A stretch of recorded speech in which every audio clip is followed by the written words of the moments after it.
Paz do Senhor, irmãos. Amém. Primeiramente, eu gostaria de agradecer a Deus por essa oportunidade. Depois, o Bispo Osiel, muito obrigado por esse convite. Sempre é um privilégio estar aqui com o senhor. Hoje, pela graça de Deus também, eu estou na companhia da minha família, minha esposa, meus filhos, meus pais, meu sogro, minha sogra. Veio todo mundo, bispo. Veio todo mundo. Então, sempre é um momento muito precioso estar em família. Eu tenho um apreço muito grande pela vida do Bispo Osiel. O Bispo Osiel, conheci ele há um tempo atrás, acho que em 99, que o senhor esteve em Paraúna, né? Quando ele pastoreou Paraúna. Depois que ele pastoreou em Paraúna, eu estive um tempo, breve tempo, lá no Crimeia Leste. Lá no Crimeia Leste, preguei no Crimeia Leste quando tinha tarde da bênção, se não me engano, acho que na sexta tarde. E esses dias que eu descobri que a dirigente da tarde da oração, da tarde da bênção, é mãe da irmã Arlete, mãe da Hilda. Descobri há pouco tempo, porque foi numa dessas tardes lá que Jesus acabou usando ela para dizer algumas coisas, e sempre quando eu vou lá no Crimeia Leste, eu faço menção dessa irmã, que eu não me lembro o nome dela. E aí, quando eu contei a história, a Arlete me abordou e falou: pastor, é minha mãe, e mãe também da Hilda, que está lá junto com o senhor lá no Pompeia. E depois eu não tive tanta mais oportunidade para vê-la. Irmãos, eu sei que os irmãos estão aí nesse mês escatológico. É um tema riquíssimo e que nos custa muito caro, muito caro. Nos custa muito caro, em primeiro lugar, porque, infelizmente, nós estamos passando por um tempo, né, de uns até um pouco mais, uns 10 anos para cá. O que se refere à escatologia virou mais uma questão de mercado, e as pessoas começaram a conjecturar muita coisa, criar muito conteúdo simplesmente para que as pessoas pudessem consumir, sem fazer uma reflexão bíblica profunda nos fatos que eles estão acontecendo e que eles ainda vão acontecer. Como se não bastasse, né?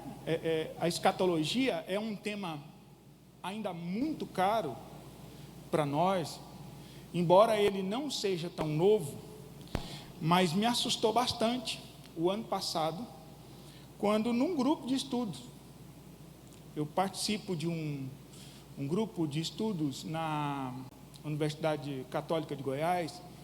Eu faço um doutorado em ciência da religião, e nele a gente tem um professor que é especialista em tecnologia. Ele é dono do maior instituto de pesquisa de mercado e política aqui no estado de Goiás. E numa dessas aulas, ele olhou para a gente e começou a falar sobre a inteligência artificial. E aí ele disse com essas palavras: daqui 20 anos, e eu estou sendo bondoso, 30% dos empregos existentes hoje vão ser dominados pela inteligência artificial. Mas não precisa de ninguém ficar preocupado, porque há um plano governamental mundial de um estabelecimento de uma renda mínima para manter essa população sobrevivendo. E aí eu baixei a cabeça e comecei a pensar. Ele está falando a respeito de um governo mundial. Ele está falando do anticristo. Quando a gente ouve essas coisas de gente que é crente, é tranquilo, soa como mais uma informação para nós. Mas quando eu ouvi isso de um especialista ateu, que não tem nenhum vínculo institucional com a religião, aí é um caso a gente pensar e se preocupar que, de fato, existem muito mais coisas que estão acontecendo por trás da história que nós ainda nem sabemos. É por isso que o nosso estado de vigilância nesse momento, ele precisa ser redobrado. E esses temas, como escatologia, constantemente precisa de ser relembrado no nosso meio.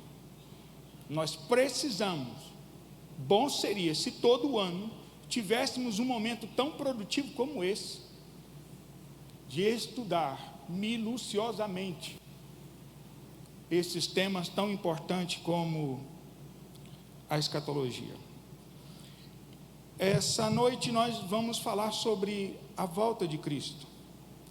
E eu sei que os irmãos aí já viram bastante coisas, então eu preciso de relembrar algumas coisas que vocês já viram e pontuar outras que vocês também já viram. A volta de Cristo, essa volta de Cristo que nós estamos falando, ou que nós falaremos hoje, é um evento distinto do arrebatamento. O arrebatamento é um evento particular para a igreja, como vocês já viram. Poucas pessoas verão, porque é destinado à igreja. Já a volta de Cristo é um outro evento, porque finda os 7 anos da tribulação, fim da grande tribulação, e dar-se início a um novo ciclo, que é o estabelecimento do reino do Messias aqui nessa terra. Então, o marco desse momento, do final da grande tribulação, é a volta de Cristo. Alguns teólogos têm o hábito de separar a volta de Cristo em 2 momentos. O primeiro momento, o arrebatamento.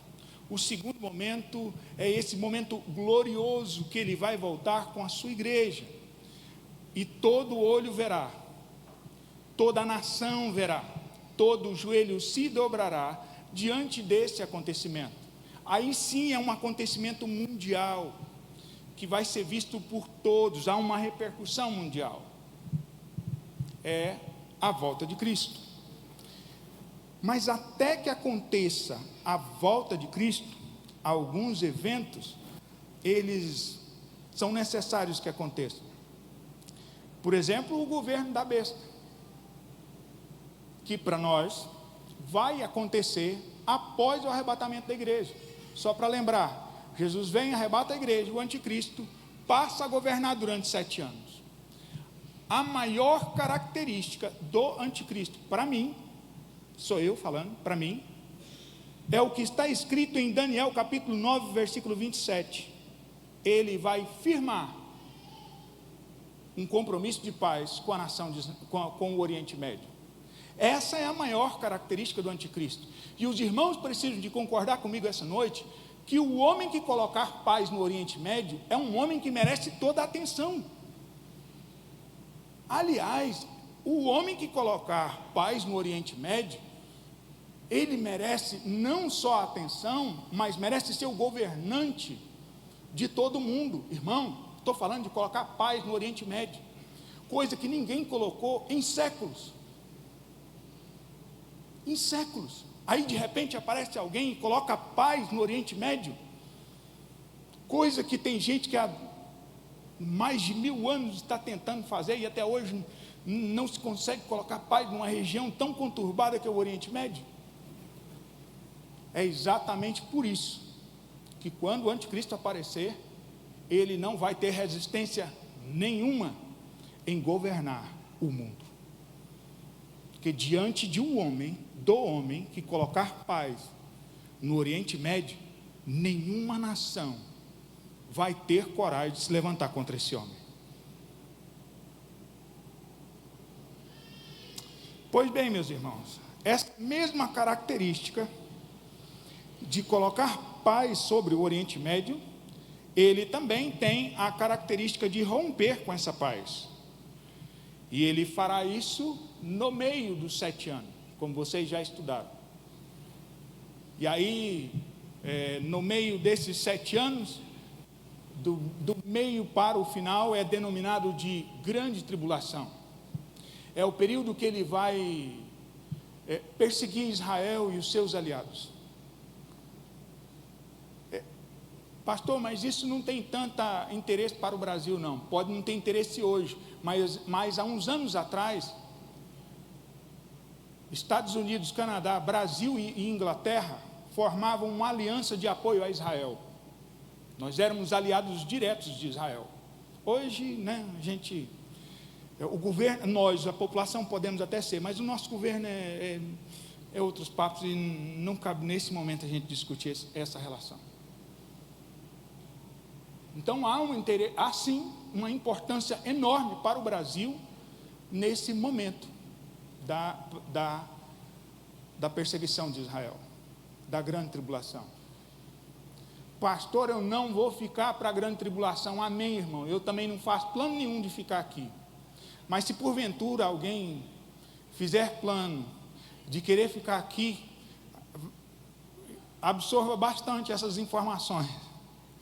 E para você que não queira ficar, absorva bastante essas informações, porque os sinais, meus irmãos, eles estão aí e eles não vão parar. Eles, muito pelo contrário, eles só vão ter um aumento em cada momento da história. Apocalipse capítulo 16, não precisa de abrir nada agora, nós vamos ler, daqui a pouco a gente vai ler um texto.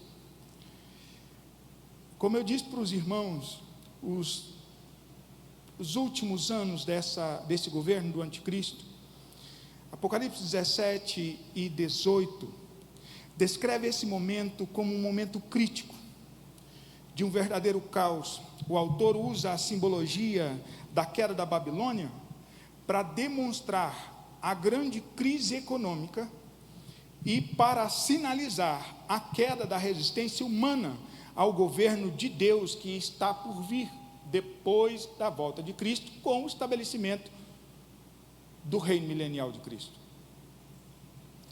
Daí então, meus irmãos, é interessante a gente observar, né, que esses últimos acontecimentos, eles vão resultar na reunião dos reis da terra, por influência de demônios. Vocês devem ter visto isso com o bispo Samuel, a respeito das 7 taças, né? Esses reis da terra, por influência de demônios, capítulo 16 de Apocalipse, versículo 14 até o 16, fala sobre essa reunião num local chamado Armagedon, que é a chamada Batalha do Armagedon. É nesse momento que Cristo volta. É nesse momento que aparece Jesus. E é nesse momento também que a igreja acompanha Jesus. Eu gostaria de pedir para que você abra sua Bíblia, ou que alguém projete aqui, Apocalipse 16, versículo 14.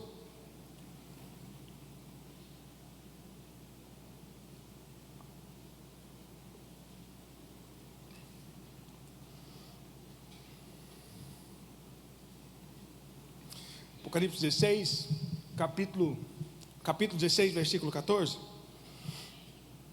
Tem uma expressão nesse texto muito interessante.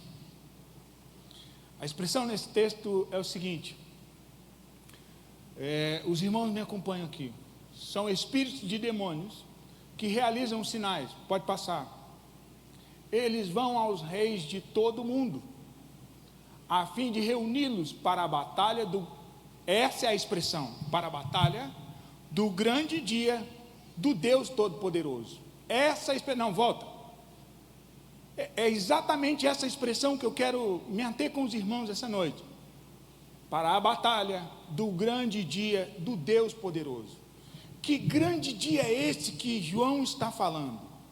É a batalha? Não, a ênfase não é na batalha. Aliás, nesses textos nós temos poucas informações acerca da batalha. A gente sabe que vai ser um momento de derramamento de sangue, a gente sabe que vai ser uma matança incomparável, mas a ênfase nesse texto é sobre o dia do Deus Todo-Poderoso. Essa expressão é muito semelhante à expressão que nós encontramos em 1 Tessalonicenses capítulo 5, versículo 2. Nesse texto nós encontramos a seguinte expressão: o dia do Senhor. Essa expressão também é muito semelhante à expressão encontrada em Filipenses capítulo 1, versículo 10, o dia de Cristo. Aliás, essa expressão é uma expressão comum no Novo Testamento para expressar o pensamento escatológico do Novo Testamento, o desejo escatológico do Novo Testamento. No Novo Testamento existe apenas um desejo escatológico: a volta de Jesus. A igreja desejava ardentemente pela volta de Jesus. Eu estou falando do arrebatamento, porque a ideia do arrebatamento ela vai se desenrolando e sendo construída ao longo do Novo Testamento. Tudo que se refere, aqui eu abro um parênteses, tudo que se refere à teologia, à doutrina dentro da Bíblia Sagrada, ela não é dada de forma completa de imediato. Ela vai sendo revelada, ela vai sendo construída. Não é só o Novo Testamento que fala sobre a guerra do Armagedon. A gente encontra textos lá no Antigo Testamento que também fala a respeito do Armagedon. Não é só no Novo Testamento que a gente vê falando sobre o dia do Senhor. A gente vê também no Antigo Testamento falando sobre o dia do Senhor. Então é uma construção que vem sendo revelada, construída e montada, interpretada pela igreja e repassada para todo mundo. A igreja no primeiro século estava tão preocupada com a volta de Cristo, mas tão preocupada com a volta de Cristo, que eles conseguiram evangelizar a Ásia Menor toda, antes que completasse 100 anos da morte de Jesus.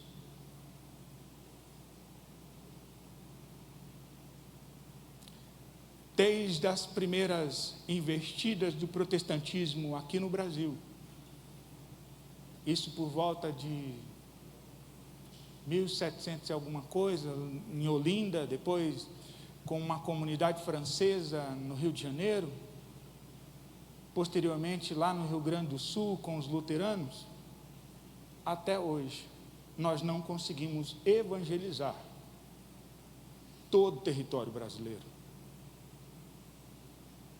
Então, pensar em escatologia, pensar sobre a volta de Jesus, pensar sobre o reinado de Jesus nessa terra, também é repensar a nossa responsabilidade como igreja.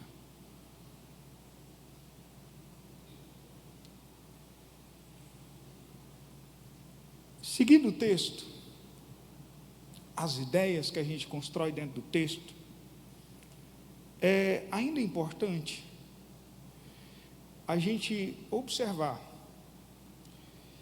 que essa esperança escatológica da volta de Jesus pode pode ser traduzida da seguinte forma: o dia do Senhor é o momento em que todo o plano redentor de Deus para com Israel estará consumado. Por longos anos, irmãos, nós assistimos às perseguições contra a nação de Israel. É ou não é verdade? Claro. Deixa eu lembrar os irmãos de alguns fatos. Houve um tempo em Israel, isso eu já estou falando da era moderna, o Império Otomano dominou a região dos árabes e dominou a região de Israel. Os judeus se espalharam para todo mundo, por todo mundo. Logo, as perseguições no mundo para os judeus, elas começaram. E aí, por prática, alguns judeus venderam tudo que tinha e começou a voltar para Israel. Só quando eles chegaram em Israel, devido o Império Otomano já ter tomado conta da região, os judeus que estavam voltando começou a subornar o Império Otomano, comprar pequenos pedaços de terra para poder formar os kibbutz, que são comunidades pequenas de judeus. Esse povo, quando começou a voltar, foi parar na região da Palestina. O problema de Israel não é a Palestina, o problema de Israel é o Hamas que está lá dentro. E a palavra Hamas, o nome Hamas, que nós vemos tanto hoje, é um dos nomes dentro da Bíblia para denominar violência. Então esses palestinos que estão lá, que infelizmente são dominados pelo Hamas, eles também são israelitas. É um povo também que sofre. Os que não voltaram para a região da Palestina começaram a vender as suas coisas e aplicar em joias, criar bancos, financiar a guerra. Sabia que em Nova York tem um cemitério destinado a judeus brasileiros? Tem.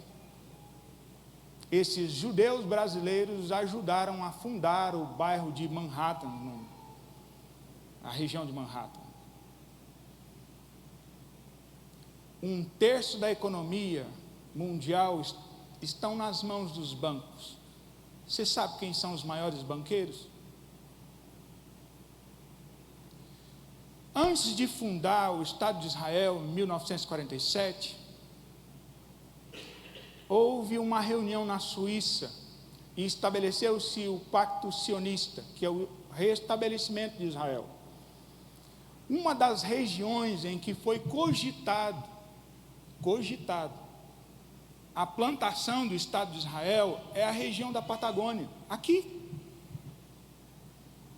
Mas aí no meio dessa reunião, compreenderam que, pela questão histórica, registrada na Bíblia, o local de destino para Israel era o antigo Estado, o antigo local.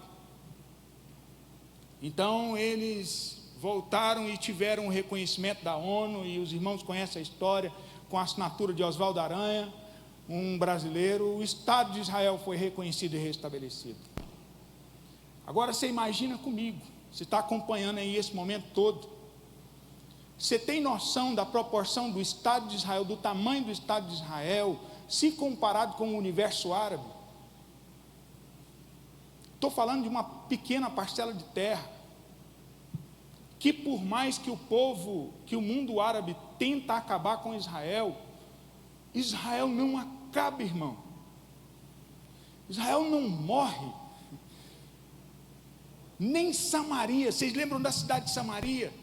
Samaria existe até hoje. É uma cidade muito pequena, são pouco mais de 700 habitantes, mas existe até hoje. Samaria, lá no tempo bíblico. É um povo resistente, acostumado a ser perseguido, acostumado com a violência. E agora, nessa última fase, eles ainda sofrerão um pouco mais sobre essa perseguição. O que eu posso aprender sobre essa história? Não só sobre essa história, mas se a gente voltar um pouco mais, você vai perceber que desde quando o povo saiu do Egito, o povo teve sucessivas quedas na história bíblica, de modo que quando a gente passa a ler a Bíblia, a gente passa a olhar e fala assim: não, agora Israel é derrotado, agora Israel, não existe mais possibilidade para Israel, Israel vai ser exterminado, e de repente o povo ressurge das cinzas. Deus tem um compromisso com aquela nação, irmãos. Deus tem um compromisso com aquele povo. Deus tem uma aliança com aquele povo. É exatamente por isso que existe esse tempo chamado de tribulação. O tempo da tribulação não é para a igreja, É por isso que nós acreditamos que a igreja vai ser arrebatada antes. Esse tempo é para Israel, é um tratamento especial para com Israel. Então essa volta de Jesus vai ser para salvar Israel, e a igreja vai participar, governando durante a eternidade com Deus aqui nessa terra.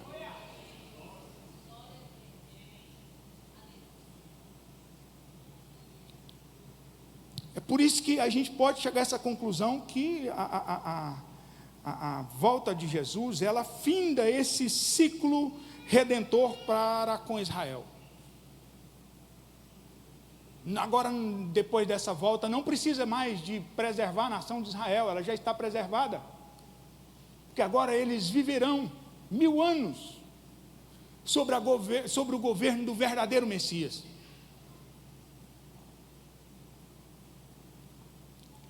Meus irmãos, essa esperança essa ideia de um povo que é perseguido, de um povo que está habituado à violência, vítima da violência, ela permeia por todo o pensamento do Antigo Testamento e até pelas falas dos profetas. Constantemente a gente percebe alguns textos que falam sobre guerras e batalhas justamente nessa área do Armagedon.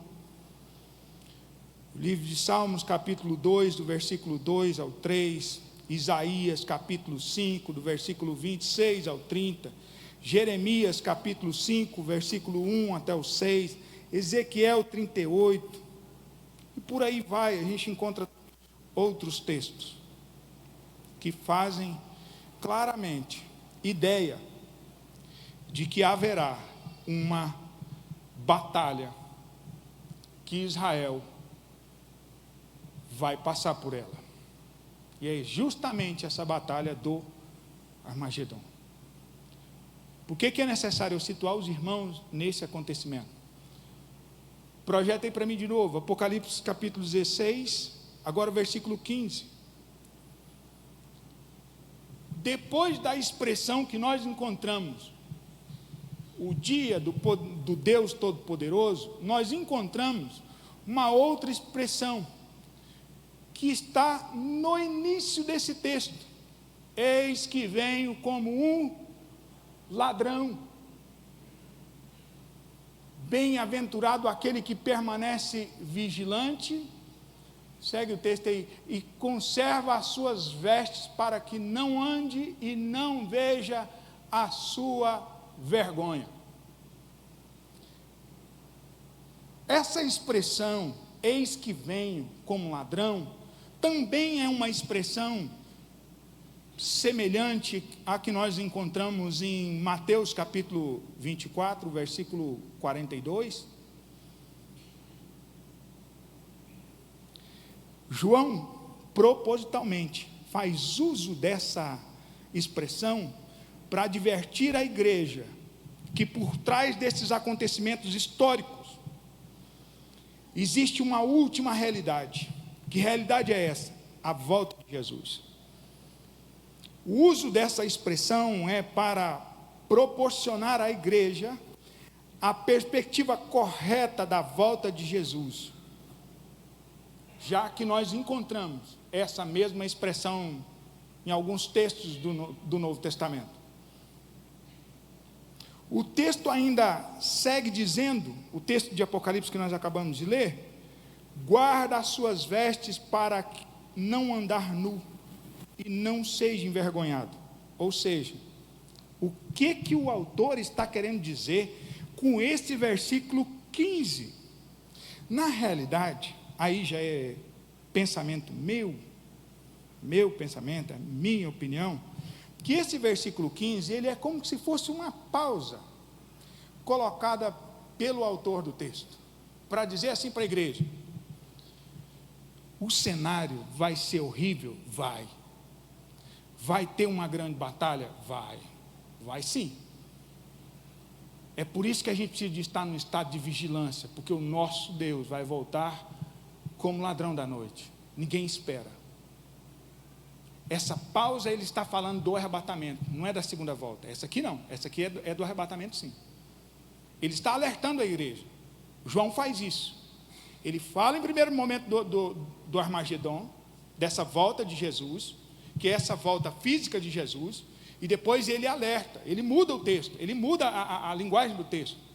O dia do Deus Todo-Poderoso não é o dia do arrebatamento, é por isso que ele muda essa expressão, por isso que ele inicia com essa expressão: eis que venho como ladrão. Então a gente precisa realmente separar esses momentos. Amém, irmão? Separar dos momentos, tranquilo? Eu penso que João estava escrevendo assim: rapaz, vocês estão vendo essa situação toda que eu estou contando para vocês, que vai ser de tanta destruição? Guarda as vestes de vocês, vigia, porque a gente tem que ir no arrebatamento, a gente não tem que aguardar o Armagedon, a gente não tem que passar pela grande tribulação, a grande tribulação não é para a gente. E tome cuidado, você crente que não vigia, que porventura passar pela grande tribulação, você vai ficar envergonhado. Pensa só, você na grande tribulação, o povo ainda passar perto de você e falar assim: ó o crentinho aí, ó. Ou você lá no meio da grande tribulação e se arrepender de tantas oportunidades que você teve na vida, e teve que chegar na grande tribulação para que você desse valor no sacrifício de Jesus. Isso é um alerta para a igreja enorme, irmãos. Isso é enorme, esse alerta que a igreja recebe. É por isso que escatologia não se trata de uma questão de curiosidade bíblica. O apóstolo Paulo, todas as vezes, quando ele estava escrevendo a respeito da escatologia na igreja primitiva, é para que no coração da igreja nascesse um desejo de santificar-se mais, de não misturar com as coisas do mundo, de separar-se para Deus. Era um alerta para dizer para o povo assim: as nossas vestes precisam de ser brancas, porque nós fomos comprados pelo sangue do Cordeiro. Nós não podemos compactuar com essas coisas do mundo. A igreja anda na contramão do mundo. É por isso que o projeto para a igreja é um, e o projeto para esse mundo é outro, e o projeto para Israel é outro, totalmente diferente. Enquanto a igreja vai reinar com Deus, esse mundo vai ser julgado, Israel vai ser preservado.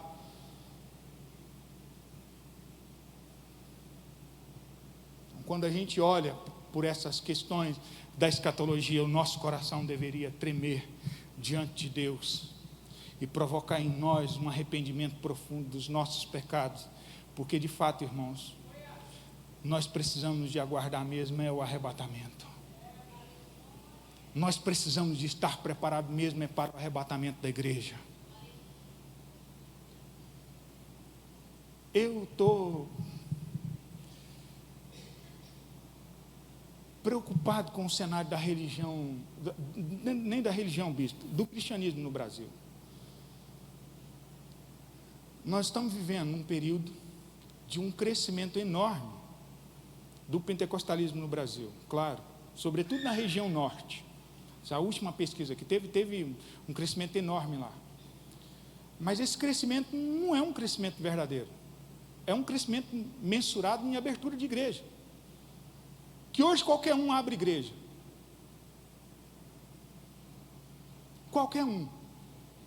Sem prestar conta com ninguém. Cria uma doutrina aí e pronto.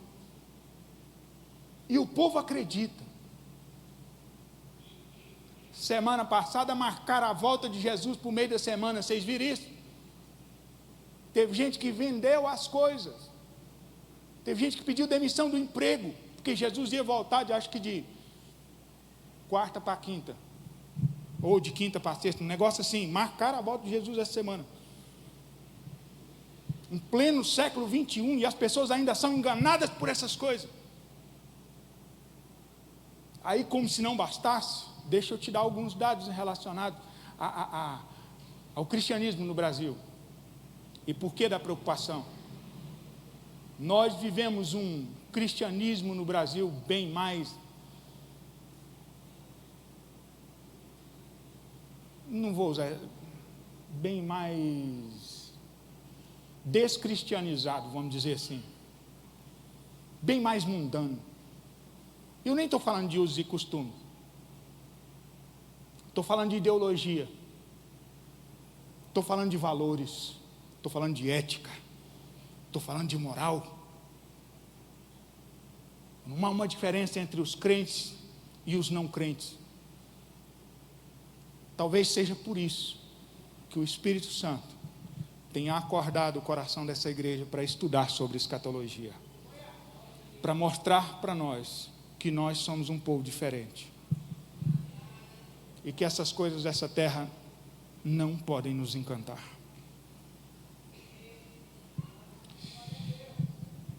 Meus irmãos, a palavra Armagedon, o nome Armagedon, também você pode encontrar na Bíblia como Vale de Jezreel, ou Megido, depende da tradução. É um campo de batalha famoso. As primeiras batalhas em Armagedon tem data aí de 1457 antes de Cristo. Além disso, foi na região do Armagedon que Débora e Baraque derrotaram os inimigos de Israel. Foi ali que o rei Acasias, rei de Judá, e Josias morreu em batalha.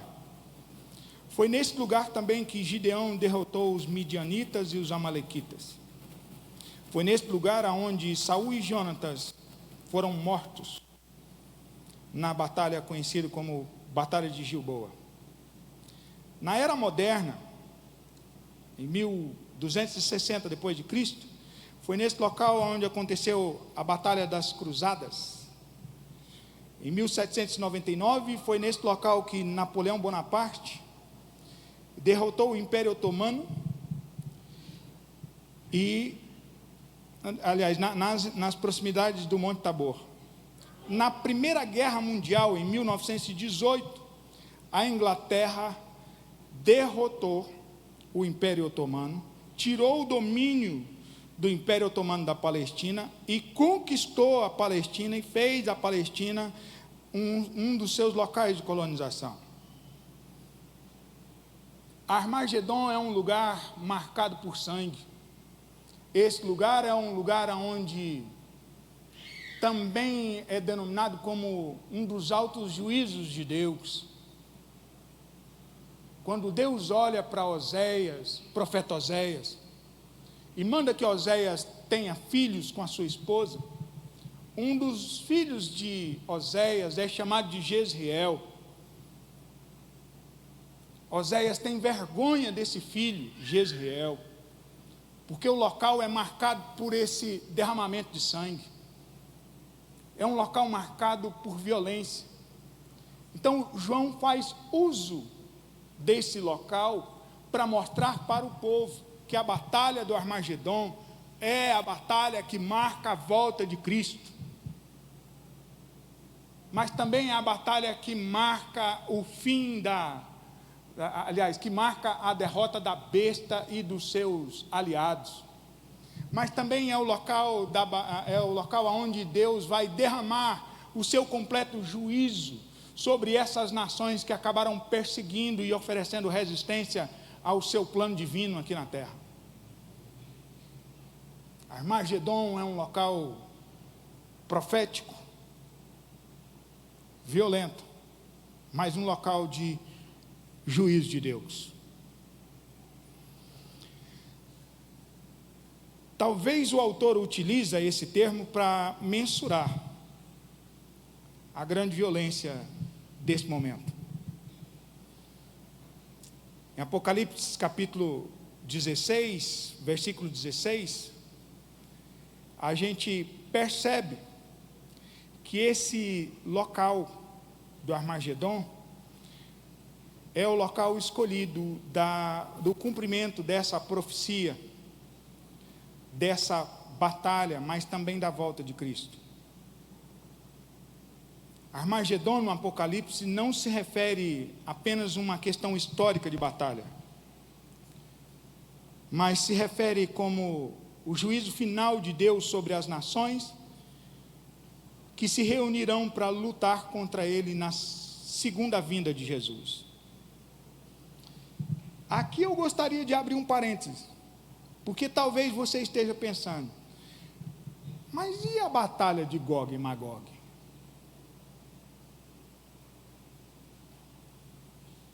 Mas por que a Bíblia fala do Armagedon capítulo 16 e depois fala de Gog e Magog no capítulo 20? Não são as mesmas coisas? Não, não são, irmãos. Primeira coisa, a batalha do Armagedon não é Gog e Magog. Segundo, a batalha do Armagedon ocorre no fim da grande tribulação e marca a segunda vinda de Cristo. O propósito da batalha do Armagedon é derrotar o anticristo e os seus exércitos e Jesus aparecer em glória com a sua igreja. É este momento do Armagedon que marca a volta gloriosa de Cristo e a sua igreja. A batalha de Gog e Magog é um outro processo, Apocalipse capítulo 20, versículo 10, versículo 7 até o 10. Porque a batalha de Gog e Magog acontece no momento após o milênio, depois do reinado de 1000 anos que Jesus vai fazer aqui na terra. Rapidamente, Jesus volta, derrota o anticristo. E João está muito pouco interessado em mostrar quais são os detalhes que Jesus vai usar para derrotar o anticristo. Agora a gente vai falar sobre isso rapidamente. Mas lá em Apocalipse, nesse texto, diz que depois que Jesus derrotar o anticristo, ele vai amarrar Satanás por 1000 anos. E aí vai reinar aqui na terra durante 1000 anos. Perto de findar esses 1000 anos, Satanás será solto de novo, para enganar a população.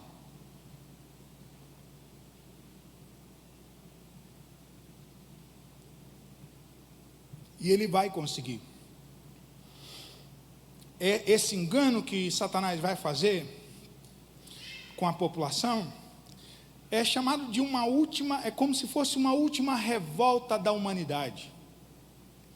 Depois de 1000 anos de paz, Satanás levanta essa revolta, e esse momento da batalha de Gog e Magog tem uma outra característica. Por que é outra característica? Tem um outro resultado.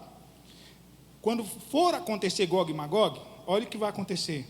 Fogo desce do céu e consome os exércitos rebeldes de Satanás, e Satanás é lançado no lago de fogo, onde já estão a besta e o falso profeta, que foram lançados há 1000 anos atrás, na segunda vinda de Cristo. Então, batalha do Armagedon é uma, Gog e Magog é outra história. Separado esse momento, agora a gente volta para o Armagedon, e eu gostaria que você abrisse a sua Bíblia em Apocalipse capítulo 19, versículo 11. No meio do Armagedon, aparece uma figura fantástica.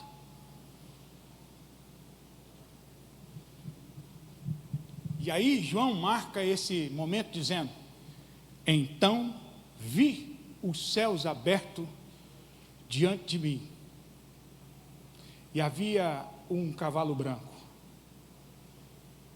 cujo cavaleiro se chamava Fiel e Verdadeiro. Ele julga e guerreia com justiça. Os seus olhos são como chamas de fogo. Eu quero abrir um parênteses sobre esses olhos de fogo.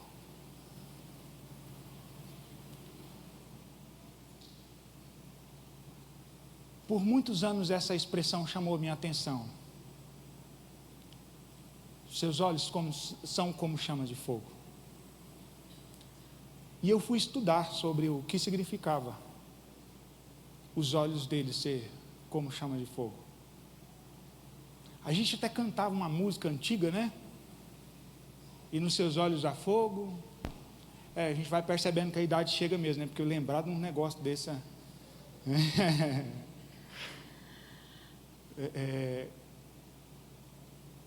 É muito bonita essa cena. Mas o olhar de Jesus, como chama de fogo, o que a Bíblia está nos mostrando? A sua onisciência, combinada, presta atenção, a sua onisciência, combinada com o aspecto da sua santidade, resulta em justiça, resulta em julgamento. Aqui nós precisamos de fazer um parêntese, porque em Apocalipse capítulo 1, versículo 14, projeta aí para mim, também aparece esse homem, com os olhos de chama de fogo. Apocalipse 1, 14. No início da obra de João, da visão de João, João vê esse homem com os olhos como chama de fogo. E é nesse texto, capítulo 1, versículo 14, que eu sempre fiz a pergunta: para onde é que Jesus estava olhando nesse momento? Com os olhos de fogo. E são os mesmos olhos de fogo que ele olha para o anticristo, que ele olha para o Armagedon. Apocalipse capítulo 1, versículo 14, aparece Jesus olhando com os seus olhos de chamas de fogo. E em seguida, João começa a escrever as 7 cartas destinadas à igreja. Primeiro olhar como chamas de fogo de Jesus não é sobre a terra, é sobre a sua noiva, a igreja. E o que é que o texto está nos mostrando com isso? Que a santidade do seu mestre, do seu noivo, precisa de inspirar e estar no DNA da sua igreja. É por isso que ele passa os seus olhos como de fogo na sua igreja. Irmãos, e nem não é profético que eu estou dizendo para vocês, esse tempo de olhar de fogo que Jesus está sobre a igreja, ele já está acontecendo. Deus está purificando o seu povo na terra. Deus está purificando a sua igreja na terra. Os olhos dele estão como chamas de fogo passando pela sua igreja. Senão esse texto não iria aparecer antes dessas 7 cartas da igreja serem destinadas. Então serve de alerta para nós essa noite. Deus requer de nós santidade. Deus requer de nós arrependimento e santidade. Aí a gente tem, em todo o capítulo 19, um negócio interessante. Depois você lê com calma na sua casa. Porque se você ler antes do versículo 11, você vai ver que do 6 ao 10, João narra as bodas do Cordeiro. João está narrando o casamento do Cordeiro, antes de Jesus aparecer no Armagedon. E aí no versículo de número 7, João faz esse anúncio desse casamento do Cordeiro, que é muito semelhante ao texto de Mateus capítulo 22, versículo 1 ao 14, muito semelhante a Mateus capítulo 25, do 1 ao 13. Talvez João coloca esse texto desse casamento justamente para mostrar o tipo de relação que Jesus tem com a igreja e tem com Israel. E aí é interessante a gente notar que Efésios capítulo 5 fala sobre essa figura de linguagem do casamento para denominar o tipo de relacionamento que Jesus tem com a igreja. E é Ele que prepara a sua noiva, é Ele que dá à sua noiva essas vestes brancas, essas vestes que são puras, essas vestes que são de linho. Apocalipse capítulo 19, versículo 8, vai apontar que nas bodas do Cordeiro esse povo estão com roupas de linho. Abre aí o texto para você ver. Agora, esse aí é Apocalipse capítulo...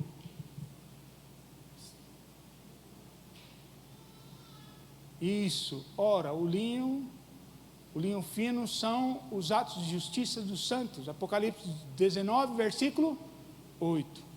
Agora abre em Apocalipse capítulo 19, versículo 14. Esse povo que estava lá, nas bodas do Cordeiro, capítulo 19, versículo 14. Os exércitos dos céus o seguiam, vestidos de quê? Então esse povo que está lá nas bodas do Cordeiro, agora é incorporado no exército de Deus, que vai acompanhar o Deus deles, o nosso Jesus, nesse momento do Armagedon. É isso que o texto está querendo nos mostrar, que as mesmas pessoas que estão nas bodas do Cordeiro, com essas vestes de linho, elas também aparecerão lá no Armagedon, incluídas no exército de Deus. Irmão, se isso não for um privilégio para você, você precisa começar a repensar a sua vida espiritual. Você precisa de pensar sobre a sua motivação, por que é que você está seguindo Jesus. Pertencer ao exército do Cordeiro de Deus. E aí o reino é um negócio incrível, porque o reino tem uma dinâmica muito especial. O próprio Jesus diz o seguinte: olha, nessa terra não tem homem nascido de mulher maior do que João Batista. Contudo, no reino dos céus, João Batista é o menor. Eu não sei qual é a dinâmica do reino, mas talvez você está se sentindo tão pequeno aqui nessa terra. E aí, nessa hora, o Espírito Santo me pede para te lembrar que a sua vida não se resume a essas conquistas terrenas. Que a sua gratificação não é ter uma lista de conquistas aqui. A sua gratificação é pertencer ao exército do Cordeiro de Deus. Porque para esse exército há uma promessa. Apocalipse, no final, capítulo 21, a expressão que João usa, e reinarão pelos séculos dos séculos, dá a ideia que nós seremos governantes com Cristo por toda a eternidade. É por isso que o apóstolo Paulo também vai nos dizer que se com ele nós morrermos, com ele também nós viveremos. Nós somos co-herdeiros de Cristo. É por isso que tudo aquilo que Jesus conquistou na cruz do Calvário, incluindo o governo dessa terra, nós também herdaremos o governo dessa terra. Então sim, irmãos, nós comeremos o melhor dessa terra. Quando? Na eternidade. E é necessário que isso aconteça na eternidade.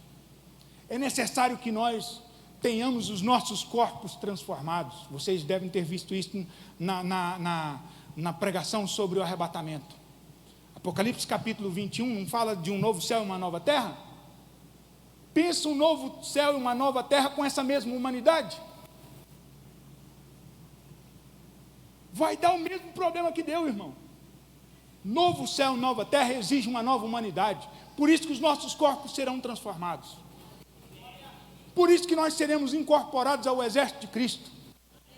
Por isso que nós reinaremos com Ele como governantes durante o milênio.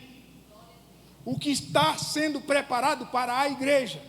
Não há como mensurar, não há como a gente expressar o que está sendo preparado para a igreja, porque a igreja é vista como gloriosa, vencedora. A igreja ela é protegida pelo noivo e preparada pelo noivo para esse momento.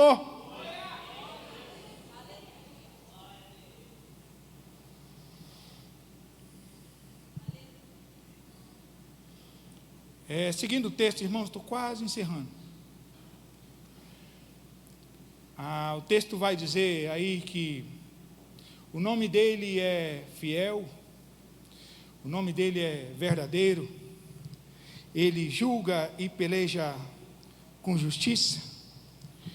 João usa esses termos para sinalizar aos judeus a esperança judaica da restauração da nação de Israel. Então sim, a nação de Israel será restaurada. A figura de Cristo que nós vemos neste texto é muito semelhante ao que nós encontramos em Isaías capítulo 63. Cristo é apresentado como guerreiro.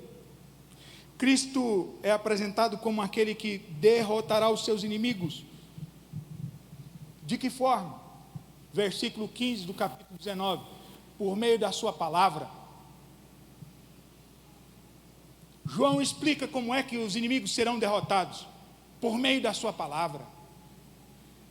Ele resume a matança e o derramamento de sangue com a seguinte expressão: por meio da sua palavra.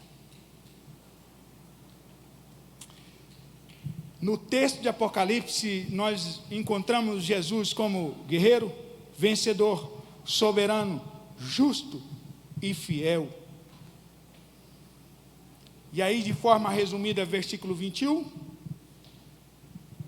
João resume bem o que acontece esse derramamento de sangue. E como acontece esse derramamento de sangue? Por meio da sua palavra. E aqui eu gostaria de fazer uma última aplicação. Bispo, eu posso chamar minha esposa? Olívia?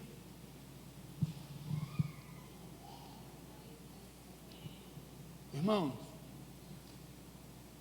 preste atenção no que está acontecendo.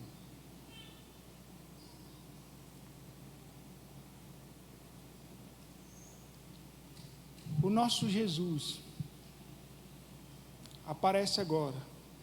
E nós veremos, nós participaremos desse momento tão glorioso que é a volta de Jesus, no final da grande tribulação.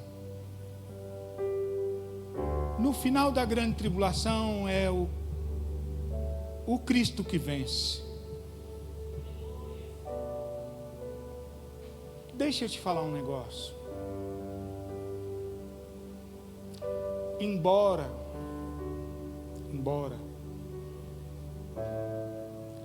você não tenha motivos para acreditar na vitória que Deus prometeu para você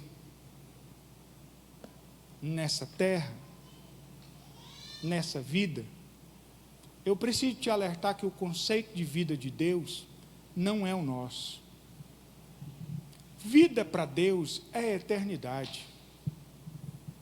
Lá sim nós teremos vida. Aqui, nós somos iludidos constantemente para acreditar que a nossa vida se resume a essas coisas que estamos vendo aqui. Há um palco de ilusões montado por Satanás para permanecer com os crentes nessa terra. Se é pai, você vai saber do que eu estou falando. Já viu quando seu menino chega no mercado e chega lá naquela seção do doce? E você pergunta para ele assim: meu filho, qual doce você quer? E o menino fica, elétrico. E ele não sabe qual doce que ele quer, porque ele está diante de um monte de doce. Assim estão os crentes de hoje em dia. Como criança com um monte de doce na mão, sem saber qual doce pega primeiro. A gente está querendo desfrutar de tudo nessa terra, porque está bom demais. Ou porque pode ficar bom demais.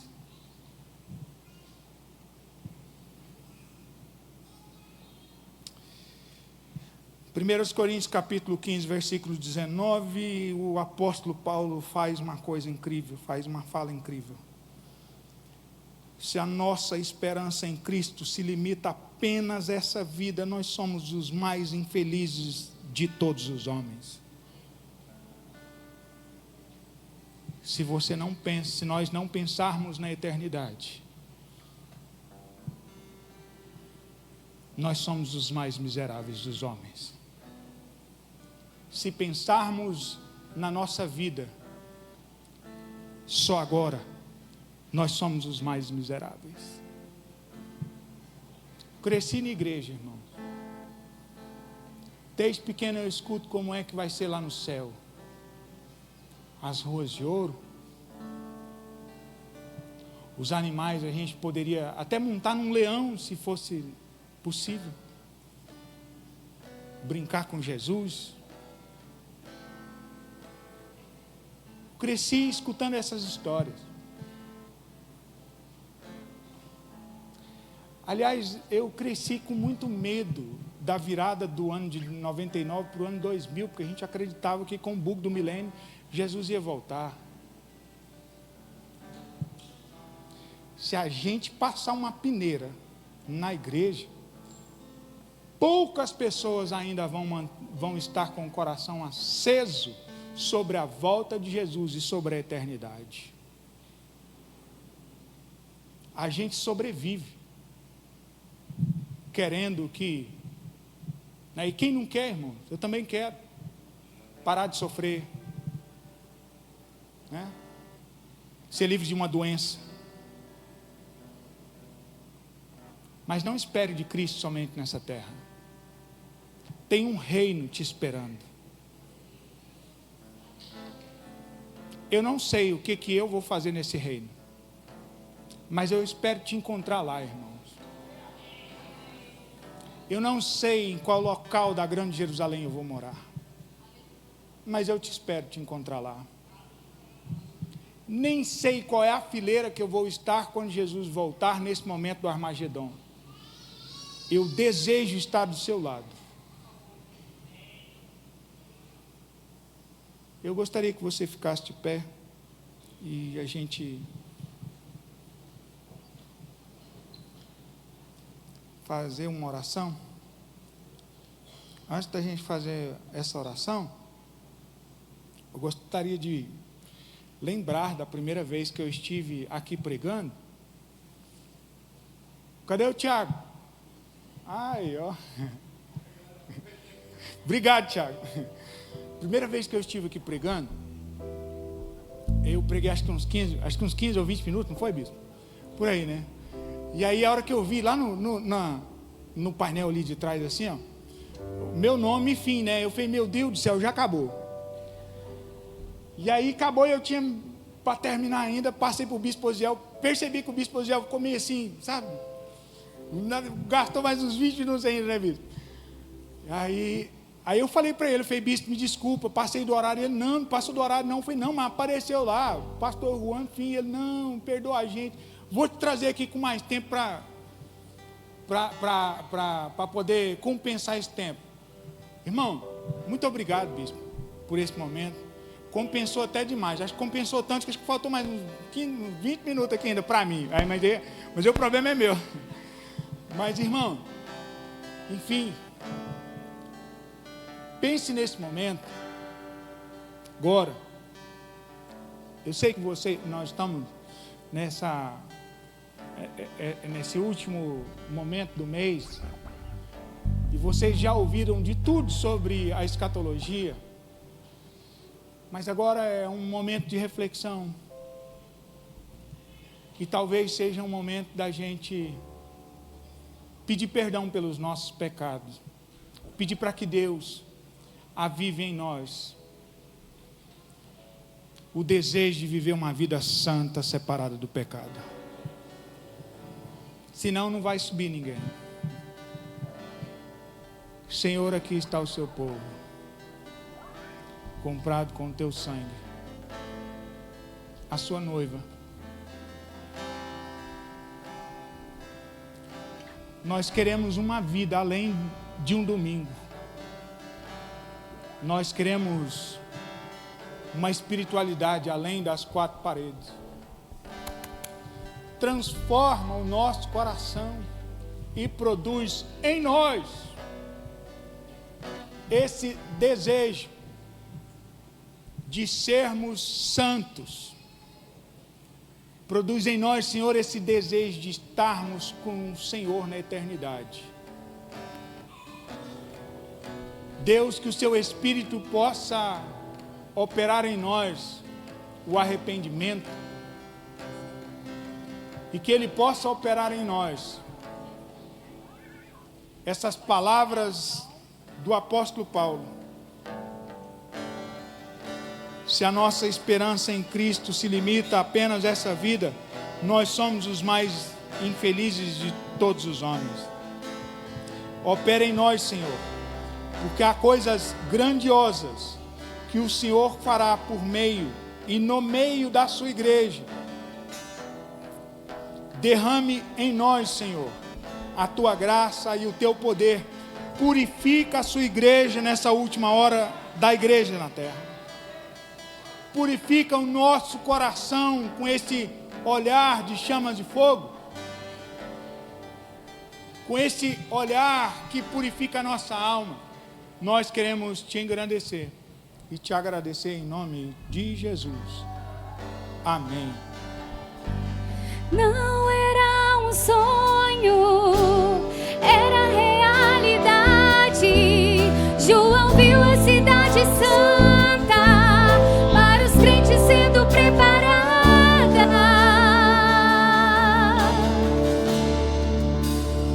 João viu milhares e milhares de anjos que voavam ao redor do trono, que voavam ao redor do trono, que voavam ao redor do trono de Deus.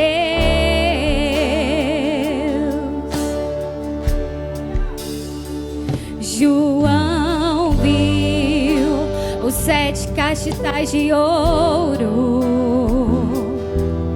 e no meio dos 7 castiçais, um semelhante ao Filho do Homem. Quem era esse homem? Era Jesus de Nazaré. Aleluia, você pode declarar isso? Não era um sonho, era realidade. João viu a cidade santa para os crentes sendo preparados.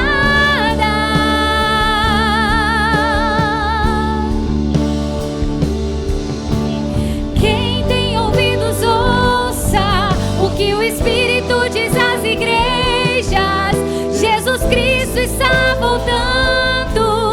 Se prepare para que tu vejas.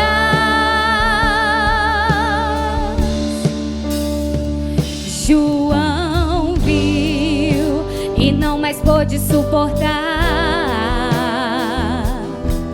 todas essas maravilhas preparada para os seus filhos. Herdará todas essas bênçãos quem vencer.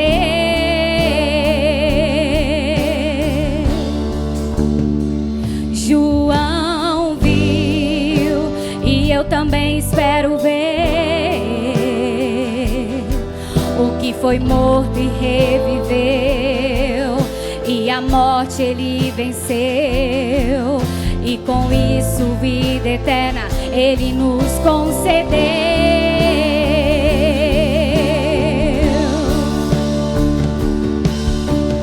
Não era um sonho, era realidade.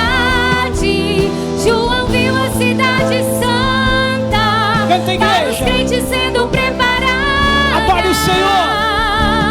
Aleluia.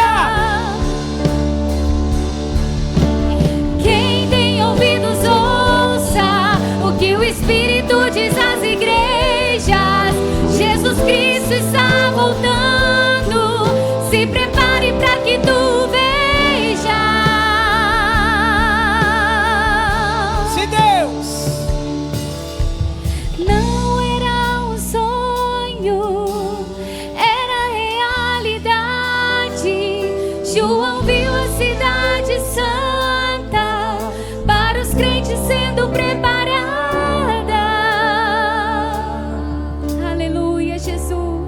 Aleluia.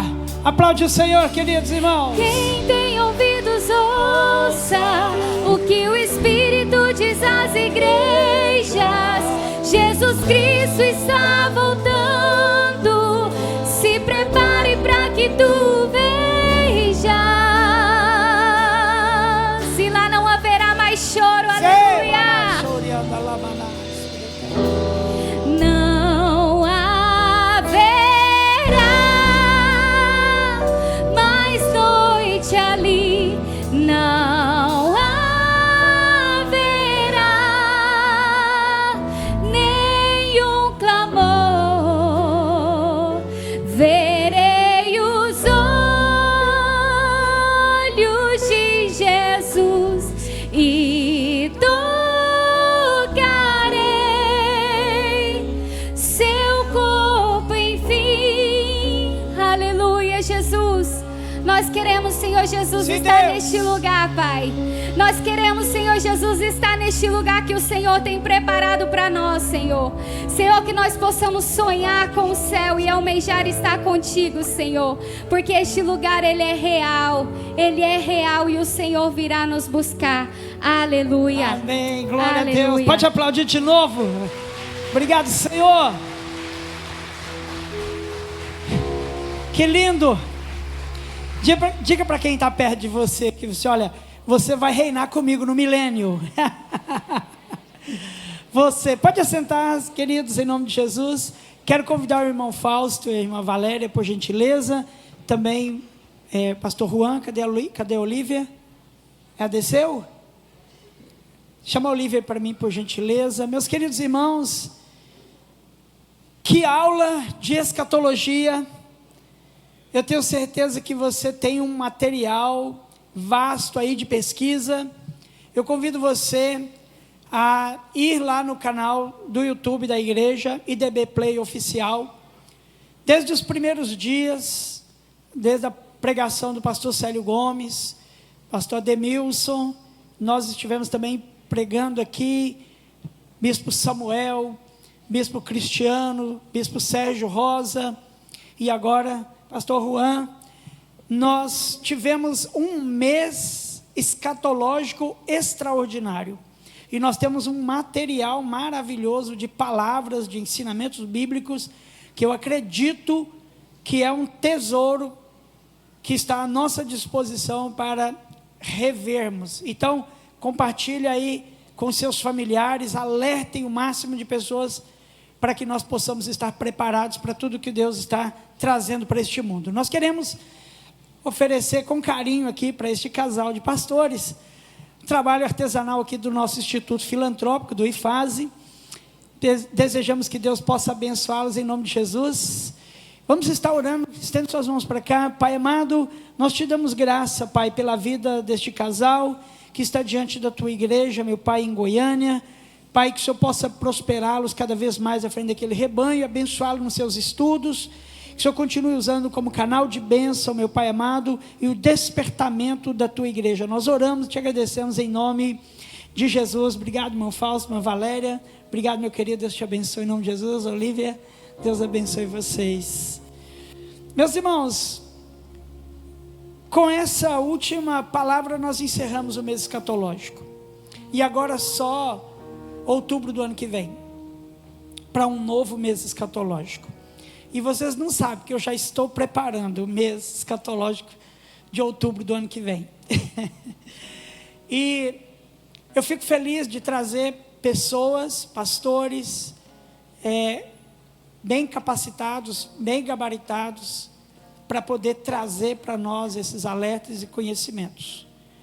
E eu fico feliz de ter colegas de ministério tão bem preparados como os que nós temos, ministros que são capazes de explorar esses temas. Então, que Deus continue abençoando cada um dos preletores que estiveram conosco neste mês. Esta semana agora, amanhã, começa a semana de oração aqui na igreja, de madrugada, 5h30 às 6h30. Se porventura você não puder vir aqui orar de madrugada, eu te convido a orar em casa. Tire um horário para você orar em casa. Quando você acordar de madrugada para beber água, ir no banheiro, aproveite, tire meia hora de oração ali naquele momento, porque nós estamos orando esta oração na semana, pela nossa semana de consagração da Santa Ceia. Quarta-feira agora, excepcionalmente, nós teremos uma assembleia de membros aqui. O nosso supervisor de distrito estará conosco aqui na próxima quarta, e o nosso culto será culto para membros. Então venha quarta-feira, para que nós possamos aqui tratar dos negócios da igreja, que é muito importante para nós. E na quinta-feira, dia 2, o que vai acontecer? Quinta-feira, dia 2. O que vai acontecer? Quinta-feira, dia 2. Ixi, eu achei que ia dar um coro bem grande assim, ó. Encontro de casais. Quinta-feira, lá na Pizzaria Alpendre. Cadê os líderes de casais? Fica de pé, irmão Carlos, irmã Flávia. Cadê mais? Altivo Neto e a Jéssica ali. Cadê o Joderson, mais a Flaviane? E o Cássio, mais a Mirceia, e Parará e Pororô. Procurem esses irmãos, que ainda tem alguns ingressos, vagas limitadas. Façam um investimento para esse encontro de casais, que vai ser extraordinário, na próxima quinta-feira, por gentileza. Sexta-feira nós teremos a tarde da bênção aqui, a irmã Cilei pede para anunciar, e à noite o Ministério de Varões pede a todos para se encontrarem lá na Praça do Marajó, onde vai ter um culto ao ar livre para toda a igreja. O convite é para todos nesta próxima sexta-feira. Domingo, escola bíblica, e a nossa Santa Ceia à noite. E dia 11, nós teremos uma consagração, 12 horas de consagração aqui na igreja. Você que nunca fez as 12 horas de consagração, coloque na sua agenda, separe esse tempo para Deus, e vem aqui ficar conosco aqui de 6 da manhã às 6 da tarde, às 18 horas, para que nós possamos ter um momento aqui de consagração ao nosso Deus. Amém? Irmãos, nós tivemos notícias maravilhosas essa semana, da netinha do irmão Carlos e da irmã Silvana. Ela teve alta, glória a Deus. Pode aplaudir o Senhor Jesus, irmãos, que lindo. Olha, irmãos, Deus fez um milagre. Deus fez um milagre que a família tanto clamou e orou, e que nós apoiamos como igreja, e tantos outros lugares, né? Tantas outras famílias oraram por eles. A Grace Vitória teve alta essa semana, e nós louvamos muito a Deus. E já está chegando o dia dos vovôs viajar para lá, né? Daqui uns dias vão estar com o netinho nos braços, vai ser uma bênção. Eles vão mandar foto, nós vamos pôr foto aqui, viu?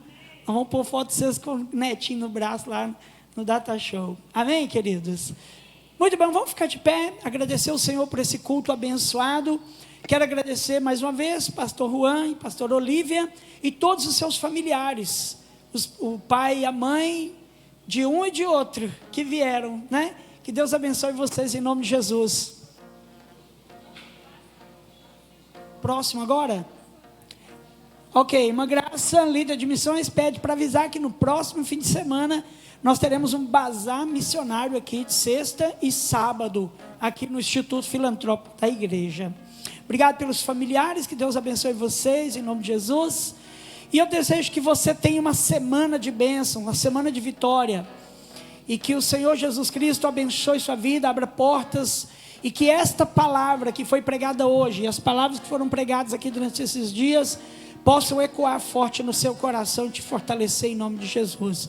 Pai, nós te agradecemos, Pai, por esse culto abençoado, por cada irmão, cada irmã, por cada momento especial que tivemos aqui, pelos louvores, meu Pai, pelos momentos, meu Deus querido, de revelação na Tua palavra, para a Tua igreja, descortinar da Tua vontade sobre a Tua igreja, meu Pai. Te pedimos agora, leva-nos em paz para os nossos lares, nos dê uma semana de bênção, de vitória, Pai, e que possamos, meu Deus querido, prosseguir firmes, vigilantes e preparados para o dia do triunfar do nosso Deus. Nós oramos agora e te agradecemos em nome de Jesus. Que a graça de nosso Senhor e Salvador Jesus Cristo, o amor de Deus nosso Pai, comunhão e consolação do Espírito de Deus nos acompanhe hoje e sempre. Abraça 49 pessoas e até amanhã, se Deus quiser.